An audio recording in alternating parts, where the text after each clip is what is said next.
अस्सलाम वालेकुम students, I am your teacher Mahwish. I am your Urdu and Islamiat teacher.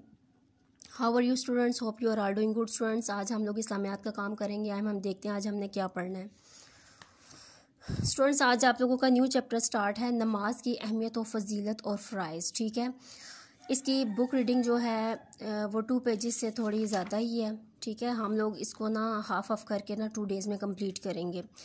Students, ये जो बुक रीडिंग मैं आप लोगों को दूंगी, आप लोगों को इसको अच्छी तरह से याद करना, उसको समझना भी है और इसमें से कोई एक से पैराग्राफ की वीडियो बना के मुझे सेंड भी करनी है। ठीक है स्टूडेंट्स, आए हम अपने टॉपिक की तरफ चलते हैं। देखिए स्टूडेंट्स, नमाज की अहमियत और फजीलत और फ़राइज़, यानी कि यहाँ पर हमने नमाज की अहमियत के बारे में बताना है। फजीलत इसकी होगी कि ये कितने नमाज को पढ़ने से कितनी नेकी मिलती है, कितनी आला है हमारे लिए, बरतर अच्छी है, कमाल की बात है। ठीक है, और फ़राइज़ यानी कि ये किस तरह यहाँ पर फ़र्ज़ की गई है। ठीक है, आइए हम अपने लेसन की तरफ चलते हैं। नमाज फ़ारसी ज़ुबान का लफ्ज़ है जिसका मतलब है झुकना। ठीक है, अल्लाह ताला ने हमारे लिए नमाज को जो है वो बनाया है जिसका मतलब है झुकना, यानी कि हम किसके आगे झुकते हैं? अपने अल्लाह ताला के आगे झुकते हैं, यानी कि शुक्रगुजार हैं हम, उसके शुक्रगुजारी के तौर पर हम लोग उसके आगे झुकते हैं। ठीक है, अरबी में नमाज के लिए सलात का लफ्ज़ इस्तेमाल हुआ है। अरबी ज़ुबान में जब हम बोलते हैं तो हम लोग सलात बोलते हैं। ठीक है, जिसका मतलब है दुआ और रहमत है। ठीक है, दुआ और रहमत सलात का मतलब है। नमाज से मुराद वो इबादत है जिसका दिन रात में 5 मरतबा अदा करना हर मुसलमान पर फ़र्ज़ है। यहाँ पर 5 मरतबा दिन और रात में फ़र्ज़ की गई है, ये तो आपको पता ही है। इस इबादत के दौरान मुसलमान कुरान की तिलावत, तस्बीहात, क़याम, रुकू और सजदा करते हैं। ठीक है, हम लोग कुरान की तिलावत भी कर सकते हैं, तस्बीहें भी पढ़ते हैं। ठीक है, क़याम, रुकू और सजदा, ये मैं आपको आगे साथ साथ बताऊंगी कि क़याम, रुकू और सजदा क्या होता है। ठीक है, सजदा तो आप लोगों को पता ही है और रुकू का भी पता है, क़याम का भी पता है, ये आगे हम पढ़ेंगे तो आपको साथ साथ बताऊंगी मैं। नमाज इबादत की अफजल तरीन सूरत है। ठीक है, जो हम लोग इबादत करते हैं सबसे अफजल जो है वो हमारी नमाज है। कुरान मजीद में इंसानों की तख्लीक का मकसद सिर्फ अल्लाह ताला की इबादत और अतात को किया गया है। यानी कि कुरान मजीद में अल्लाह ताला ने जो फरमाया है कि इंसान जो है वो अल्लाह ताला की इबादत के लिए जो है वो पैदा किए गए हैं, अल्लाह ताला की अतात के लिए, यानी कि अल्लाह ताला की फरमाबरदारी करें, अल्लाह ताला का हुक्म माने। ठीक है, तर्जमा, और हमने जिनों और इंसानों को अपनी इबादत के लिए पैदा किया है। इंसानों के साथ साथ जो जिन हैं वो भी अल्लाह ताला की इबादत के लिए पैदा हुए हैं। अल्लाह ताला की रज़ा और खुशनुदी हासिल करने के लिए नमाज और दीगर अरकान इस्लाम की अदायगी इबादत कहलाती है। हम जब अल्लाह ताला की खुशी देखते हैं, ठीक है, तो उसके लिए हमारे पास नमाज और दीगर अरकान जो हैं वो हम लोग अदा करेंगे तो हमारी इबादत होगी, यानी कि अल्लाह ताला इस चीज़ में खुश हैं, राज़ी हैं। ठीक है, अहमियत और फ़जीलत, अब यहाँ पर नमाज की हम अहमियत और फ़जीलत बताएंगे कि नमाज की किस कदर हमारे लिए अहमियत है, हमारे लिए अहम है, कितनी नेकी की बात है, आला है, कमाल की बात है। ठीक है, नमाज के बारे में नबी सल्लल्लाहु अलैहि वसल्लम ने फरमाया, बेशक इंसान शिर्क और कुफर के दरमियान फ़र्क करने वाली चीज़ नमाज है। नबी करीम सल्लल्लाहु अलैहि वसल्लम ने फरमाया था कि इंसान और शिर्क और कुफर के दरमियान फ़र्क करने वाली चीज़ नमाज है। ठीक है, शिर्क और कुफर जो कि ये जो काफिर हैं, जो शिर्क करते हैं, ठीक है, और जो इंसान हैं उनके दरमियान फ़र्क नमाज से पता चलता है। ठीक है, नमाज दीन इस्लाम की सबसे बुनियादी इबादत है। ये तमाम मुसलमान पर हर हाल में फ़र्ज़ है, हर हाल में चाहे जो कुछ भी है, नमाज हमें हर हाल में फ़र्ज़ की गई है।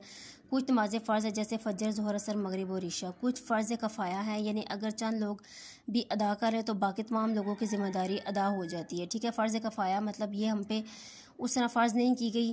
फ़र्ज़ तो 5 वक्त की नमाज तो है, वो तो मस्ट है हर सूरत में, लेकिन ये जो है इसमें से अगर हम लोग कुछ लोग भी अदा कर लेंगे तो ये समझो कि सारे लोगों ने अदा कर लिया है। जैसे नमाज जनाजा हो गई। ठीक है, जैसे हमारी गली में कोई जनाजा जाता है, मोहल्ले में कोई भी है, तो हम लोग में से हर इंसान को चाहिए कि वो नमाज जनाजा पे ज़रूर जाया करें। ये भी हमारी एक फ़र्ज़ कफ़ाया इबादत है। बाज़ नमाज़ें वाजिब हैं जैसे वितर, ईद की नमाज़ें वगैरह। ठीक है, यानी कि ये हम पर वाजिब की गई हैं। वितर जो है वो हम लोग इशा की नमाज़ में पढ़ते हैं, ईद की नमाज़ भी वाजिब है, हमें चाहिए कि हम लोग ये पढ़ें। ठीक है, यानी नमाज़ें सुन्नत हैं जैसे तहज्जुद और इशराक वगैरह। सुन्नत वो होती है जो रसूल पाक सल्लल्लाहु अलैहि वसल्लम ने अमल करके दिखाया होता है, यानी कि ये हमारे नबी पाक सल्लल्लाहु अलैहि वसल्लम ये नमाज़ें पढ़ते थे, तहज्जुद और इशराक। ठीक है, नफल नमाज़ें अल्लाह का कुर्ब हासिल करने के लिए अदा की जाती हैं। कुर्ब का मतलब होता है पास, नज़दीकी, यानी कि अल्लाह ताला के पास होने के लिए, नज़दीकी के लिए, यानी कि नफल नमाज़ें जो हैं वो हम लोग अदा करते हैं, नफली जो इबादत होती है। यानी कि नफली इबादत में जैसे कि शब बरात के नफल होते हैं, शब मेराज के होते हैं, शब कदर के होते हैं, ठीक है। इस तरह की जो नफली इबादत आ जाती हैं, उसके अलावा भी हम लोग कोई हाजत के लिए नफली जो है वो नफल पढ़ लेते हैं, यानी कि नफल पढ़ते हैं, कोई हाजत हो, हमें कोई मुराद हो, हम लोगों ने मांगनी हो, उसके लिए भी, ठीक है। इन सब इनकी अदायगी पर अजर मिलता है, लेकिन ना पढ़ने पर गुनाह नहीं, ठीक है। यानी कि ये जो नफली इबादत अगर हम लोग ये पढ़ लेंगे तो हमें सवाब भी मिलेगा, नहीं पढ़ेंगे तो गुनाह भी नहीं है, ठीक है। कुरान और हदीस में हमें बार बार नमाज की अदायगी का हुक्म दिया गया है, कुरान में भी और हदीस में भी। हदीस तो वो है जो रसूल पाक उसमें अपने मुंह से जो बात कही हो, ठीक है। और तुम नमाज़ पढ़ो और ज़कात दो, सूरह बकरा में है। मोमिन वो लोग हैं जो नमाज कायम रखते हैं, सूरह बकरा में। ये कुरान पाक की जो सबसे बड़ी सूरत है। और नमाज़ पढ़ो और मुशरिकों में से मत बन जाओ, ठीक है। कुछ शक नहीं कि नमाज बेहियाई और बुरे कामों से रोकती है।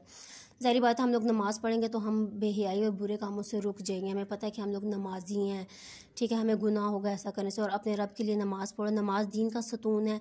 मुसलमान और काफिर में फ़र्क करने वाली चीज़ नमाज है, ठीक है।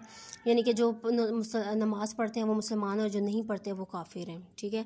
आजकल तो मुसलमान भी, यानी कि अल्लाह माफ़ करे, ऐसे कहना नहीं चाहिए, काफिरों में शामिल हैं। यानी कि जो आजकल हमारे माशरे में सब कुछ चल रहा है, नमाज ना पढ़ना, उसके अलावा और भी जितनी भी बुराइयाँ हैं, ठीक है। यानी कि हम लोग हिंदुओं के बराबर ही हमारे रस्म व रवाज, हमारा सब कुछ वो चल रहा है, ठीक है। नमाज मुसलमान के गुनाह यूँ झड़ जाते हैं जैसे मौसम हिज़ा में दरख्तों के पत्ते झड़ते हैं। यानी कि मौसम हिज़ा में जैसे दरख्तों के पत्ते आप देखते हैं ना, गिर जाते हैं, सूख जाते हैं। इस तरह नमाज़ पढ़ने से हमारे गुनाह जो हैं वो गिर जाते हैं, ख़त्म हो जाते हैं, सूख जाते हैं, यानी वो चीज़ आ जाती है। क़यामत के दिन सबसे पहला सवाल नमाज के बारे में होगा, ठीक है। सबसे पहला सवाल हमारा कौन सा होगा? नमाज के बारे में। अब नेक्स्ट पेज पे है, नमाज मोमिन की मिराज है, ठीक है, ये भी। अब उसके बाद है शराइत नमाज। नमाज की अदायगी के लिए कुछ असूल हैं जिन्हें शराइत नमाज कहा जाता है। नमाज की अदायगी के लिए इनको पूरा करना बहुत ज़रूरी है। यानी अल्लाह ताला ने कुछ शर्तें दी हुई हैं कि हम जब नमाज पढ़ेंगे तो इनको हम पूरा जो है वो हम पर ज़रूरी है कि हम इनको पूरा करें। अगर इनमें से एक भी रह जाए तो नमाज नहीं होगी। शराइत नमाज 7 हैं जो दर्ज झेल हैं। वज़ू होना, ठीक है, नियत करना कि वो कौन सी नमाज़ पढ़ रहा है, नमाज का वक्त हो, लिबास और बदन पाक साफ़ हो, जिस जगह नमाज पढ़नी हो वो जगह भी पाक साफ़ हो, नमाज का सतर छुपा हुआ हो, किबला की तरफ मुँह हो, ठीक है। ये हमारी अगर शर्तें पूरी होंगी तो हमारी नमाज होगी। सबसे पहले हम वज़ू करेंगे, फिर हमारी इरादा होगा कि नियत होगी कि हम कौन सी नमाज़ पढ़ें, फजर की, ज़ोहर की, असर की, मगरिब की या इशा की, और ये कौन सी नमाज का वक्त है। हमारा जिस्म और लिबास पाक हो, जिस जगह हम पढ़ रहे हैं वो जगह पाक हो, यानी कि हम लोग अपने आप को ढांप कर, अपने आप को कवर कर कर और 4 दीवारी के अंदर हम लोग नमाज पढ़ें, नमाज का सतर छुपा हुआ हो, ठीक है। यानी कि अपने आप को भी ढांकना चाहिए और जिस जगह नमाज पढ़ रहे हैं वो भी जगह छुपी हुई हो, किबला की तरफ मुँह, यानी कि खाना काबा की तरफ। स्टूडेंट्स, ठीक है, आज का मेरा लेक्चर इतना ही था। आप लोगों ने इस बुक रीडिंग को अच्छी तरह से याद करना है और समझना है, इसकी वीडियो बना के मुझे सेंड करनी है। Thank you so much. अल्लाह हाफिज़।